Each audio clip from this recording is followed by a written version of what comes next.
രാവിലെ ആദ്യം എഴുന്നേറ്റാൽ എന്ത് കഴിക്കണം അല്ലെങ്കിൽ എന്ത് കുടിക്കണം എന്നുള്ളത് എല്ലാവർക്കും ഉള്ള ഒരു സംശയമാണ്. രോഗങ്ങൾ വരാതിരിക്കാനും പ്രതിരോധശേഷി കൂട്ടാനും അസിഡിറ്റിയെ ചെറുക്കാനും ഒക്കെ രാവിലെ എഴുന്നേൽക്കുമ്പോൾ തന്നെ ഇനി പറയുന്നൊരു ഡ്രിങ്ക് ഒന്ന് ശീലമാക്കി നോക്കിയാലോ. ഞാൻ ഡോക്ടർ ജിഷ മേരി, ഹോമിയോ ഡോക്ടറും കൺസൾട്ടൻറ്റ് സൈക്കോളജിസ്റ്റുമാണ് കേട്ടോ. പൊതുവെ രാവിലെ എഴുന്നേറ്റാൽ എല്ലാവരും എന്താ ചെയ്യുക? ഒരു കട്ടൻ ചായ കുടിക്കും അല്ലേ? അതാണ് നമ്മുടെ ശീലം. ഒരു ഫുൾ നൈറ്റ് ഫാസ്റ്റിങ്ങിന് ശേഷം നമ്മുടെ വയറേ അസിഡിക് നേച്ചറിലാണ് ഉണ്ടാവുക. ഈ ചായ എന്ന് പറയുന്നത് അസിഡിക് നേച്ചറുള്ള ഒരു ഡ്രിങ്കാണ്. അപ്പോൾ നമ്മൾ ചായ വെറും വയറ്റിൽ കുടിക്കുമ്പോൾ നമ്മുടെ വയറിൻ്റെ അസിഡിറ്റി കൂട്ടാനായിട്ട് അത് കാരണമാകുന്നുണ്ട്. തൽഫലമായിട്ട് മനം പുരട്ടൽ, നെഞ്ചെരിച്ചിൽ, പുളിച്ചു തികട്ടൽ, ഗ്യാസ്ട്രിക് അൾസർ എന്നിവയ്ക്കൊക്കെ അത് കാരണമാകാം. അപ്പോൾ പിന്നെ രാവിലെ എന്താ കുടിക്കണ്ടേ? ഒരു ഗ്ലാസ് നേരിയ ചൂടുള്ള വെള്ളം കുടിക്കുന്നത് വളരെ നല്ലതാണ്.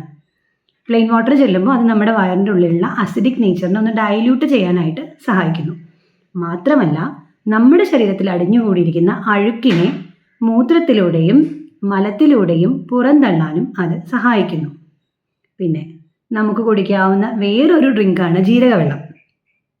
ജീരകം ഇട്ട് 1-2 മിനിറ്റ് വെട്ടി തിളപ്പിച്ച വെള്ളം, അതാണ് ഉദ്ദേശിക്കുന്നത്. ജീരകവെള്ളം ദഹനം മെച്ചപ്പെടുത്തുകയും നമ്മുടെ ദഹനേന്ദ്രിയ വ്യവസ്ഥ അഥവാ ഡൈജസ്റ്റീവ് ട്രാക്ട് വളരെ സുഗമമായിട്ട് പ്രവർത്തിക്കുവാൻ സഹായിക്കുകയും ചെയ്യുന്നു. നമ്മുടെ ആമാശയത്തിൽ അല്ലെങ്കിൽ സ്റ്റൊമക്കിലെ ആസിഡ് റിഫ്ലെക്സ് അല്ലെങ്കിൽ ആസിഡിറ്റി കുറയ്ക്കാനും അത് കാരണമാകുന്നുണ്ട്. നിങ്ങൾക്കറിയാമോ, ജീരകവെള്ളം ശരീരത്തിലെ മോശം കൊളസ്ട്രോൾ കുറയ്ക്കാനും സഹായിക്കുന്നുണ്ട്. ഇത് നമ്മുടെ രക്തധമനികളിലെ തടസ്സങ്ങൾ അത് ഒഴിവാക്കി അപകട സാധ്യതകളെ കുറയ്ക്കാനായിട്ട് സഹായിക്കുന്നു. ഇനി ശരീരത്തിൻ്റെ പ്രതിരോധ ശേഷി അല്ലെങ്കിൽ ഇമ്മ്യൂണിറ്റി പവർ കൂട്ടാനും ജീരകം നല്ലതാണ് കേട്ടോ. ജീരകവെള്ളത്തിൽ വിറ്റമിൻ സി അടങ്ങിയിട്ടുണ്ട്. ഇത് നമ്മുടെ ഇമ്മ്യൂണിറ്റിയുടെ പവർ കൂട്ടാനായിട്ട് സഹായിക്കുന്ന ഒന്നാണ്. അണുബാധകൾക്കും രോഗങ്ങൾക്കും എതിരെ ഒരു നല്ല പ്രൊട്ടക്ഷൻ കിട്ടാനായിട്ട് അത് നമ്മളെ സഹായിക്കുന്നു. ഇനി ഡയബറ്റീസ് ഉള്ളവർക്ക് ജീരകം വളരെ നല്ലതാണ്. എന്തുകൊണ്ടാണെന്നല്ലേ? അതായത് രക്തത്തിലെ പഞ്ചസാരയുടെ അളവ് ഒരു പരിധി വരെ നിയന്ത്രിച്ച് നിർത്താൻ ജീരകം ഒരു ഔഷധം തന്നെയാണെന്ന് നമുക്ക് പറയാം. മാത്രമല്ല ഷുഗർ ഉള്ളവരുടെ ഒരു പ്രധാന പ്രശ്നമാണ് അമിതമായ വിശപ്പ്. ജീരകവെള്ളം കുടിച്ചാലേ പെട്ടെന്ന് വയറ് നിറഞ്ഞതായിട്ട് തോന്നും. അതുകൊണ്ട് തന്നെ നമുക്ക് അമിതമായിട്ട് ഒന്നും കഴിക്കാൻ പറ്റില്ല. അപ്പം അതുകൊണ്ട് തന്നെ നമ്മുടെ ശരീരഭാരം നിയന്ത്രിച്ചു നിർത്താനും അതുവഴി ജീവിതശൈലി രോഗങ്ങളിൽ നിന്നും പ്രത്യേകിച്ച് ഷുഗറിൽ നിന്നൊക്കെ ഒരു സംരക്ഷണം ഉറപ്പുവരുത്താനും ജീരകവെള്ളം വളരെ നല്ലതാണ്. ഇനി നമ്മുടെ ചർമ്മം നമുക്ക് എല്ലാവർക്കും വളരെ പ്രധാനപ്പെട്ടതാണ് അല്ലേ? നമ്മുടെ സ്കിന്ന്, അവിടെയുണ്ട് ജീരകത്തിൻ്റെ പ്രാധാന്യം.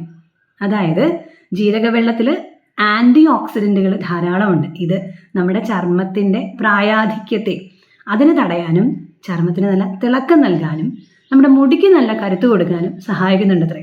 അപ്പോൾ ഇനി ജീരകവെള്ളത്തിൽ നമ്മുടെ രാവിലത്തെ ആ ഭക്ഷണക്രമം ഒന്ന് സ്റ്റാർട്ട് ചെയ്ത് നോക്കിയാലോ.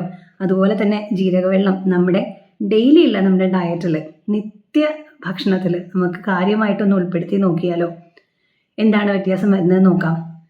ഓക്കെ, അപ്പോൾ ഇതിനെ പറ്റിയുള്ള സംശയങ്ങളും എന്തെങ്കിലും ഉണ്ടെങ്കിൽ കമൻറ്റ് ബോക്സിൽ ഇടാവുന്നതാണ്. ഇനി ആരോഗ്യ സംബന്ധമായിട്ടുള്ള മറ്റൊരു പ്രധാനപ്പെട്ട വിഷയവുമായിട്ട് കണ്ടുമുട്ടുന്നതുവരെ തൽക്കാലം നിർത്തുന്നു. സ്നേഹത്തോടെ ഡോക്ടർ ജിഷ മേരി.